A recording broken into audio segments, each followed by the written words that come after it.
welcome to After Wine School, the podcast that demystifies wine and makes it approachable for everyone.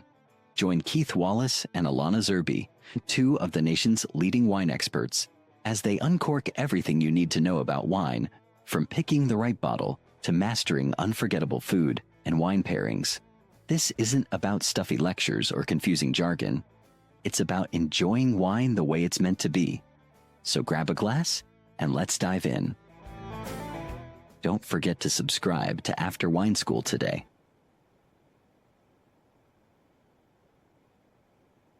Welcome once again to After School, the wine podcast.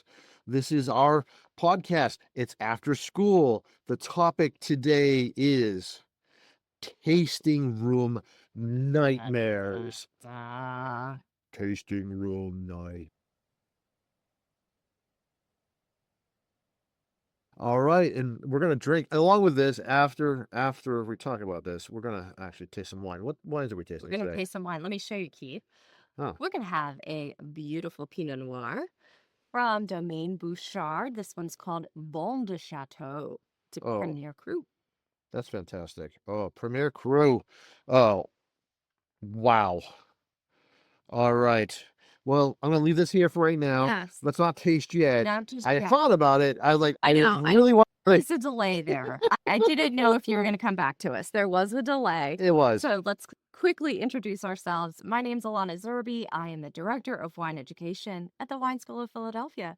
And joining me, as always, is Keith Wallace, the Director and Founder of the Wine School of Philadelphia. And we have an important sponsor to mention, the National Wine School, the premier online education center for aspiring sommeliers. And they've asked us to make an important disclaimer that all of the viewpoints and opinions that you'll hear from us today are purely our own and do not reflect the opinions or viewpoints of the National Wine School or even the Wine School of Philadelphia or any other reputable business you may find us at. Yeah. No. It's after school. Yes, exactly. Yes, it's in the name.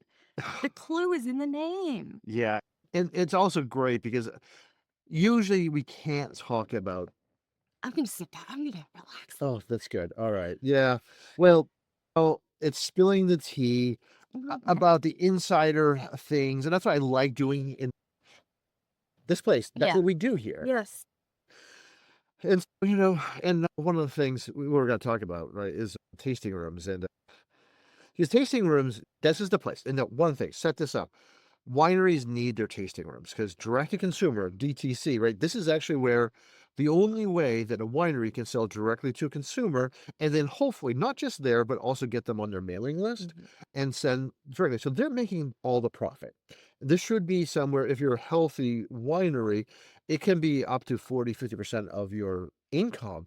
And it's a better way because a lot of wineries, if you focus on that, then you don't have to deal with the 3-tier system. You don't have, it's such a headache sending across country. It's really the layers of administration and paperwork and just businesses you have to deal with is hard. So the tasting room is essential. It's a key part. And when I used to consult, one of the things I would focus on is tasting rooms, but they are also the place where your staff and the public meet to talk about your wines, and things go right. So I don't like popping questions on you, but do you have any horror stories? Yeah, so I do have experience working in a tasting room, and I would say this is not surprising, but any tasting that involved a bunch of young ladies getting off of a Sprinter van, No. or even worse, a limo, Oh. those were not going to be fun tastings. And that's a lot of business. So you will find yourself, if you're working for a winery, that's something that you're going to do. So getting people to actually listen to you, describe something, drink slowly, understand that it's not an open bar kind of situation. Yes. But I'll be honest, Keith, I've had a couple bad experiences with you Yeah. in a tasting room. Okay. You, Yeah. now you were the opposite of Bridezilla, but you also can be not very fun. Oh, I am a Somzilla. Oh my God, you're right. Okay, because this is we talked about this because I am terrible in tasting rooms. Just like when we teach, let's be honest. Like when I teach a class, if I find there's a professor in class, we do like at the Wine School of Philadelphia, we have all like 10 professors coming. It's geeky. Oh yeah, they love it, but they're the worst. Oftentimes students because oh my God. Disclaimer. Yeah. Disclaimer. I love some, love a lot of them, but especially on one-off classes, they do tend to, instead of think of themselves as a teacher, they think of themselves as a student, the students that they have, and they start acting like they're students. Now, that's bad.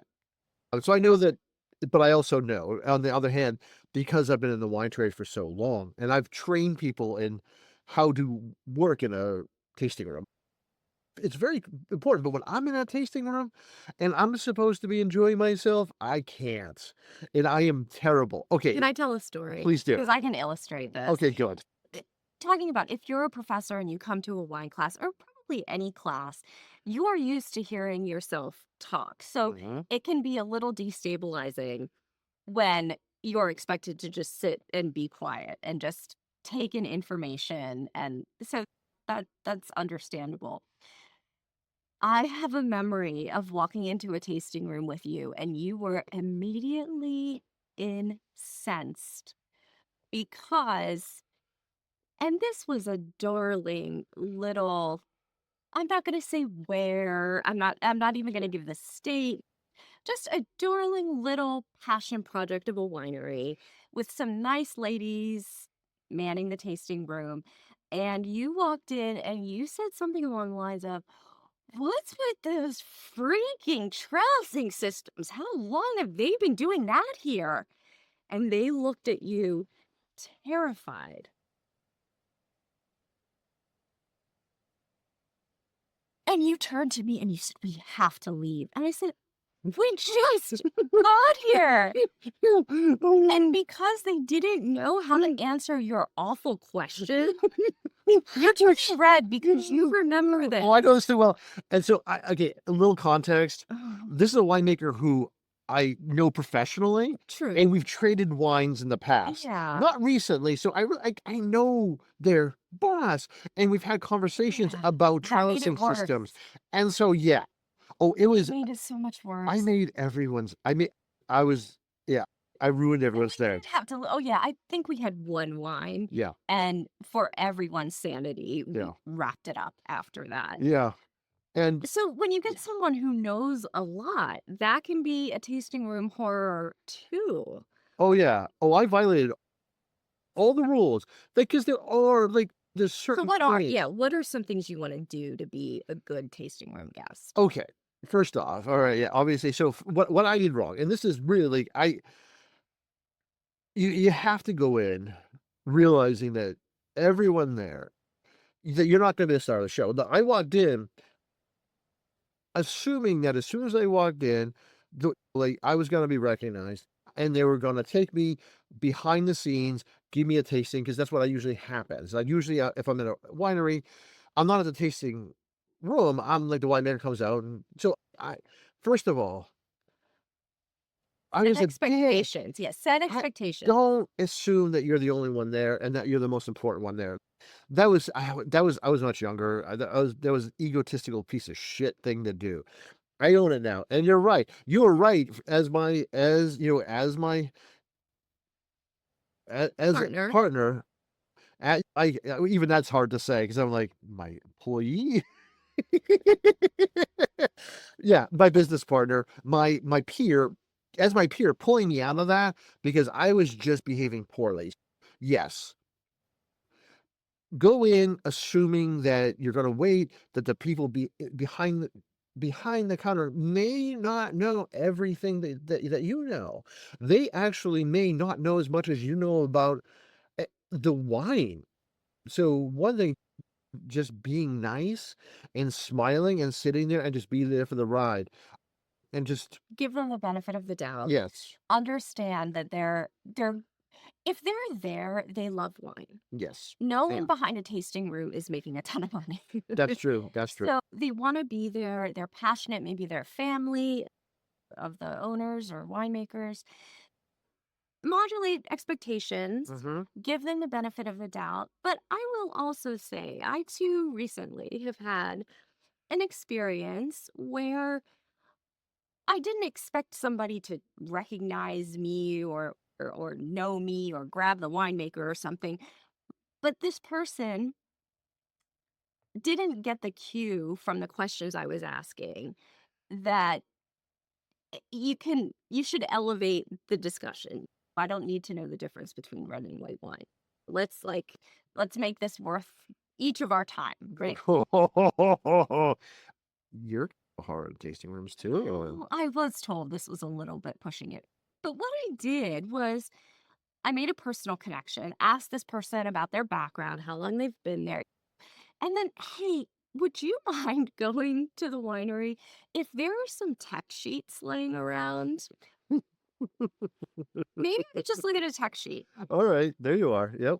And it was probably rude, but it was a waste of my time and it was making me angry because Yes. this person wasn't picking up on the fact that I was asking questions about residual sugar. And you should just know at that point, Mhm.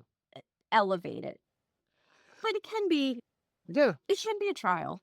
Well, yeah. So coming from like training staff, like I always fight because the hard thing is if you are working for a tasting room, you should be able to pinpoint levels of knowledge. And because you do have different kinds of people going to a tasting room, you do have the folks just coming in to drink. Like you have them. Absolutely. And they're not important, by the way. They're the people who are, if you're coming in to just a drink at a tasting room, that's actually a big no. It's going to happen, but you're not a priority.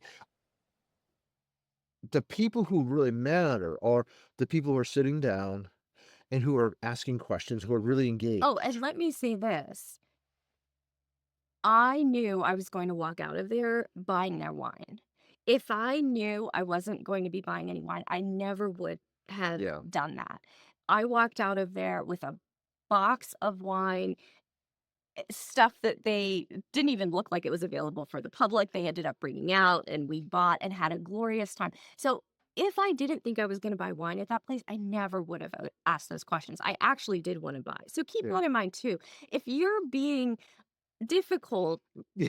you're gonna prepare to spend money because Yeah. it's not okay Yeah. otherwise. If you're taking a lot of time, that's true. Yeah. Even if there's a tasting fee, you still are if you are taking their time, that's true. Especially if you're being difficult like us. And I'm glad you do. I know what winery you're talking about, and they do an amazing Syrah. And if you Yes. didn't buy that Syrah from them, I would have been very upset It was because an we can't get amazing that. time, and it was an amazing time. I would go back. It was happy. We all were happy by the end of it. The winemaker did come out and apologize for not having tech sheets. But like we all understood at the Yes. end of it, that my intentions were good. I Yes. want to go and support them. They Absolutely. want to. After Wine School is proudly supported by the National Wine School, the gold standard in professional wine certifications. Whether you're dreaming of a career in the wine industry or just eager to take your wine knowledge to the next level, the National Wine School has you covered. Their programs are trusted, rigorous, and designed for aspiring wine pros like you. Visit wineschool.us to learn more and start your journey today. So Please somebody with. exactly. Yeah. So on that side, so one of the things you should expect, so right, is that the people behind the tasting room should like you should know fundamentals about the wine. They should be able to understand that, like, yeah, there are certain people you're coming. They're the whales. They're the ones who are going to spend the money. They're typically asking questions. Now, there's another kind of whale, meaning somebody who's going to spend money, is who comes in just for prestige. They're going to come in, and you give them a big round tasting. As long as there's all the bells and whistles are there, and you're focusing your attention on them, then they're going to spend a lot of money. And so those are the kings. And those are, so when I was working in California, when I was working in Napa, one of the things that if I had, as the winemaker, if I had pissed off my boss, because everyone has a boss. The winemakers have bosses, the owner of the winery. And if I had pissed him off, then he would actually have me doing, at the tasting room or giving tours to sommeliers coming in. God. So if I had pissed him off, so I would have to. But I did learn right away what the people in the tasting room did. So when you saw somebody who is going to be a whale, i.e. usually someone from Texas. Texans are notoriously well known for spending a fortune on wine in Northern California. They'll come in, they'll buy everything. And it doesn't matter if it's good or bad, they'll just buy it, which is amazing. Thank you, Texans. Thank you. You paid my salary for many years. But, so all the focus would go to them. Now, when I train people in in a wine tasting situation, not to focus, not just go to the person is going to spend, right? Because you do have to see everyone as equal, and you do have to see and give everyone the respect, and know that this group over here is going to spend some serious money. This group over here is just probably just tasting and drinking. They're going to go and they're going to do that, continue for the rest of the day.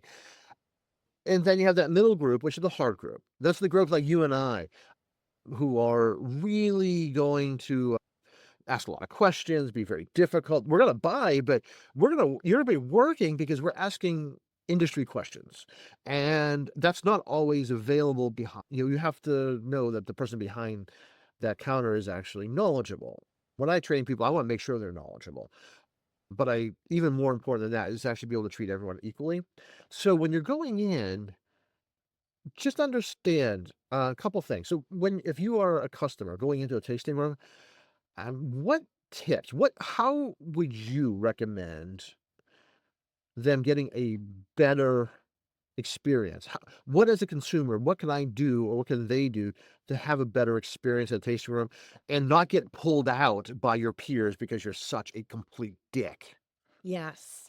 That's so funny because I was going to ask you the same thing. I was going to throw it to you. I think the thing that you've taught me to do is, if you really want to maximize the experience, is to make an appointment. Yes. And to be clear on the phone that you really would like to meet with the winemaker, even if it's only for 15 minutes, and be flexible and willing to go at 7 in the morning, if that's the time that is, when they can fit you in. But I think that's something you've taught me, is plan ahead and just be clear that you want something that's a little more in-depth than the typical consumer experience. Yes, that's great. Yes, making the reservation.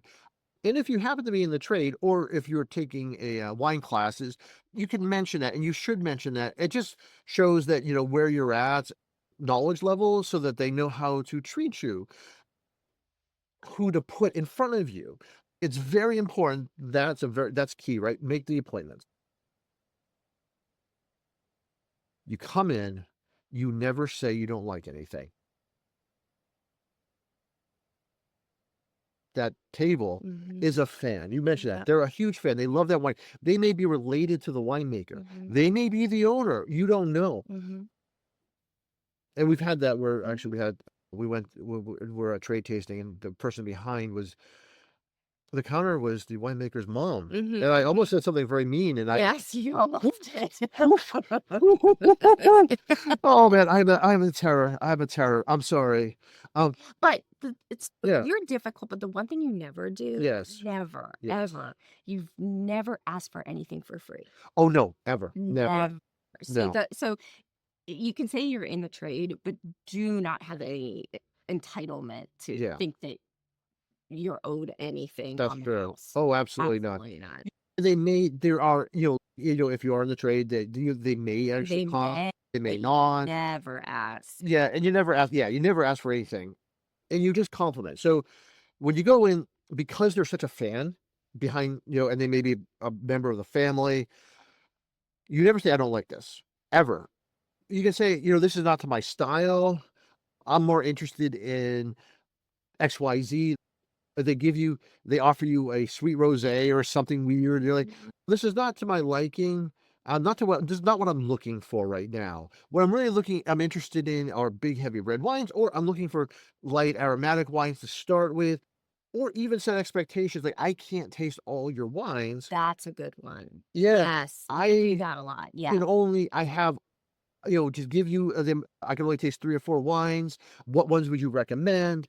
Any of this, put the power on them. Allow them to have agency. Allow that the tasting room personnel to have agency. Compliment the wines, even if they're giving you something and you think it's awful, you just may be out of your league, or you are at a really terrible winery. And I've had that happen. Sure. Yeah. We have now the winery. We went to a winery. We were working. We were at a winery, and I'm not gonna say where, but it ended up going out of business and being bought by a very famous person, Mm-hmm, and it was just an awful winery. mm-hmm. But, we went, and I've never been nicer. Yeah. Because here's the thing, Yeah. look, you know, they don't need me to tell them that they're not gonna survive. That they don't need me. There's nothing they can do about it. No, and, I don't wanna break anyone's heart. So, yeah, definitely never say, "I dislike this." Oh, and can I also Oh, say, yes. if, especially here on the East Coast, a lot of local wineries will make sweet wines, will make chocolate wine, Oh, blueberry God. wine, whatever, but Yeah. don't dog them for that Yeah. because that's actually where they make a lot of money. And so that is oftentimes what local wineries have to do to stay in business. So Yeah. don't make them have to apologize for those offerings. Right. That actually happens everywhere. So, like, there's always the money maker, the thing that either they're promoting very hard, that they're and it's usually the less expensive wines. And so sometimes when you go into a tasting room, if you don't want to go through all these mid-tier or low-tier wines or just their money makers, well, you may have to ask for like the premium tasting Mhm. and be willing to pay for it Mhm. so that you're not actually drinking wines that you can drink anywhere. Yeah. You want to get to what they're well known for, what they're famous for, what they're specifically Mhm. respected for. Oh, and can I say this? This is a good tip. Yes. Our theme was nightmare, but I will say Yeah. go easy on any food. In fact, try to Yeah. avoid eating any food at the tasting room. It's going to mess up your palate. That's true. It just does. Well, yeah. And so one of the things I always did if I was working with a winery that wasn't particularly good, Mm, they they weren't top tier, and they really needed to pump up their tasting room experience, always had food, and very specifically would have, cheese. cheese. Exactly, always cheese, and yeah, because that's going to change your palate. Everything's got to taste much better, especially those reds. It's a really easy fix for a winery that's trying to compete. Maybe their wines aren't there yet to get wine sales. So that another thing when you're in a tasting room, along with being just respectful, kind, you'll FYI that goes so far, like, just by saying, "I love this, thank you, I love your winery," asking a little bit about them, the winery, let them do their spiel, that will oftentimes get you so far, Hmm. respect so far, that they might start pulling out, like, really cool stuff, like, that Hmm. happens a lot Hmm. to us, Hmm. and largely because I just say something nice. Yeah. That's really important. Yeah. Be genuine, be authentic, don't lie. But, yeah, just be your best self in that situation. You tend to get way more back than you gave, which is really, I think, is a critical piece. And the one thing, though, and this is the thing that happens, this is you can be at a winery at the tasting room, enjoying yourself, thinking all the wines are great, and then you walk home or Hmm. drive home, Hmm. and you have a case of wines, you start tasting them, and you realize you don't like them Hmm. nearly as much as you like them at the winery. It happens Sure. all the time. Yeah. One of the things we do at a winery, a tasting room, is, in fact, because as we're talking to you, you're only tasting one thing, and as we're describing that wine, they're describing that wine to you, the consumer. You're hearing all this, and now all of a sudden you're smelling it. Mm. It's easy to gently manipulate someone by recommending certain smells and flavors, and only saying nice things about the wine. how you can get away from that. No, at wine school, we do this very specifically. We always have 2 wines side by side so that no matter what, you can always differentiate wines. You can always go to a second wine to realize if you're noticing it or not. And so I always recommend, if you can, asking for 2 glasses so you can compare wine side by side. It's a great thing to be able to do. It's a great hack so that your brain will not actually bend to the will of the person talking to you, because especially if it's somebody you respect, especially if it's a winemaker, Yeah. like they'll tell you it smells like broccoli and Parmesan cheese, and you're like, oh, it does. You can easily fall into that trap. However, having wine side by side, you're like, notice it's a great way to actually also build up your palate and start recognizing flavors and smells outside of what they're just telling you. I like it. Yes. What do you want? Neck is getting a little stiff. Oh no. I think wine would help. Fine. There you go. Just some Burgundy today. Burgundy. All right. We've already told them what it was. Yes. So I guess I'm just going to hand this glass to you. Please. Thank you. That's 1 glass. Thank you. I'm going to take another glass myself. And yeah. Up for this. All right. Burgundy, and specifically Premier Cru Burgundy, and from Bone of all wonderful places. This is special. And this is a rare occasion.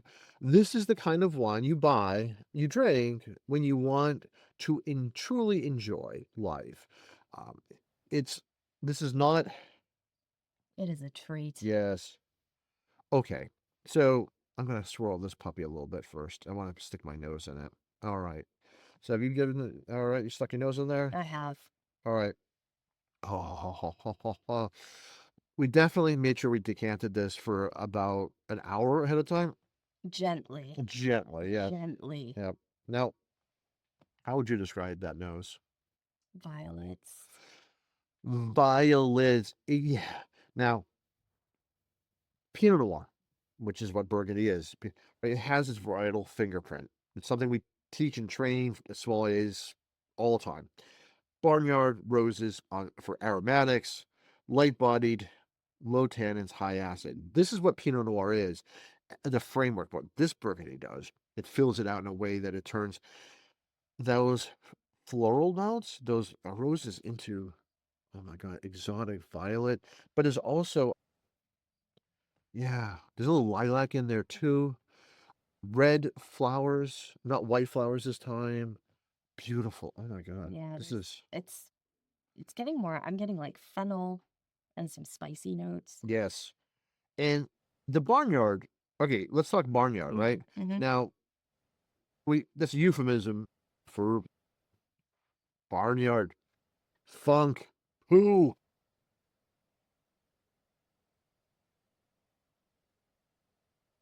There's always that barnyard note in Pinot. It's part of the whole perfume component of it. It's the thing that's underlying everything. It's the weird thing, that ugly thing that makes everything beautiful. Like perfume. There's always this oud note in perfume, the thing that's really funky and earthy and like sometimes like sweaty, but then you wrap it around with all the wonderful floral notes. Now this is doing that. It's doing it in such a complex way.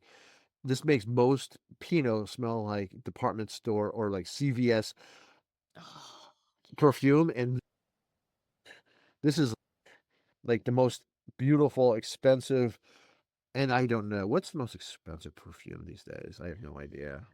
Byredo's pretty incredible. Oh, you've never heard of it? No. I have no idea what that is. That could be an island off the Greek coast, as far as I know. But it is. If you love perfume, you'll love Pinot. Yeah. So we have this, and the barnyard though isn't barnyard. It's more. There's not rustic, but it's earth, and it's wet, loamy earth underneath. You're kind of like you are in a. It's like being in a garden where you have all those wonderful floral notes as you walk through. As you're walking past, you're rustling through those scents, but also as you're walking, you're lifting up some of that, very much that humus-like nose. Mossy Yeah. leaves. It's forest floor. Like, it is. Yeah. Yeah. Can you take a sip? No. No sip for you. Oh boy. I'm in trouble. Oh, okay. Mm, All right. Okay. mm, Uh, That. This. So the thing that is so magic about those yes. is that the attack. I know that Burgundy and Pinot is going to be light. It's going to be ethereal. You may have to pay attention to it more so than you would most wines. Mm-hmm. Right? This is not Zinfandel. Mm-hmm. Zin is going to hit you in the face. Pay attention to me. I love you. Zinfandel is like the black lab. That's what I was just thinking. Yeah, I was of just gonna wine. say Yeah, that. yeah, Yes. yeah. And this is like the Basenji. Oh, for dog, if we're gonna keep that line, like it's a jaw. It's gonna like you have to focus. It's there, It's rare. It's unique. unique, and you really gotta drill down. It's quiet. But it's got this wonderful sinuous, beautiful, soulful. But you have to focus on it. It's not the other way around. It's not gonna come at you. Yep. It's more almost like a cat-like in that regards. Yeah. But here, it actually catches my attention right away. Mm. And that's a little bit of the magic of Bone and Premier Cru from Bone is that it captures the fruit comes right out, right in front, Mhm. and it does this thing, and and I forget the name of this fruit. It's the most pretentious fruit. It starts off like really rich, dark fruit, and then it turns to like like cranberry, but there's a fruit that does that. I don't remember the name of it. It's got all the Not seeds. so pretentious. It's pomegranate. Okay, It's not pretentious. it is second only to quince as the most pretentious fruit. Did I ever tell you that this is back in the 80s when I was a sous chef. A vendor sent us pomegranates, and my chef said, "Do something with that." We didn't know what they were, Okay. and I opened it up. And I was like, "It's just nothing but seeds." Like I have no idea. So I tried to juice it, but I don't know. I was my chef was so angry with me that it took me like an hour, and I got like maybe a quarter cup of we made a beurre blanc out of it, and oh my god, I was not. Yeah, that was not my I'm best day. sorry to hear that. However, But it is. It's a yeah. beautiful, complex fruit note on the palate. Oh, Yeah. and then it leads from there and goes there, and then then rising. You can the high acidity starts to be really evident soon as it goes from that dark fruit to cranberry fruit, which is what pomegranates do. They do that wonderful thing where it's all just dark fruit and then turns really crisp and bright as soon as the acid hits your palate. And then it moves on. So, and then it's wrapped around with just the barest amount of tannins. There's a filigree of tannins. That's lovely. It is a little young. The one we're going to have is a little young. I think, I don't even know what. Oh, yeah, this puppy is only a couple years old. I would like to have at least 5 years to 6 years on my Burgundy so that the thing in the end, it's lovely, but it's like steep tea. It's like almost like a white tea note that where the tannins are rising up, drying out the mid palate to the finish, which does happen if it's rather young. It's delicious, delightful, but I know it's going to get better with age because of that, and that makes me sad that we're drinking it now. But I'm also happy we're drinking it now, so I'm very conflicted about this because I'm happy, sad, which is oh. I'm sure everyone right now is like, "Oh, poor Keith." Yeah, exactly. Exactly. Oh, he's drinking Premier Cru Burgundy and talking smack. Yeah. Oh, yeah. Oh, yeah, I know. I'm gonna have to get a tear tattoo. Well, I think this has been great. This has been I fantastic. think it was I fun. I really want to talk more about this, but I guess I'm just gonna drink it now. I think it's time to wrap up. All right then. Yeah. Hey folks, have a great day. Enjoy, drink good wines. Look, subscribe, tell your friends about this. If people maybe a little too snooty about wine, maybe a little too pretentious. You want to knock them down a few pegs. Allow them another voice that you don't have to be. You can know a lot about wine, but not be pretentious about it. Own your mistakes. I made a lot of mistakes in tasting rooms as a consumer. Hopefully, you learned a few things of what to do and how to get better, more attention, having a better time at a tasting room. I hope they've learned something. I hope they enjoy this. Subscribe, come back for the next one. Hopefully see you soon. Cheers. Cheers.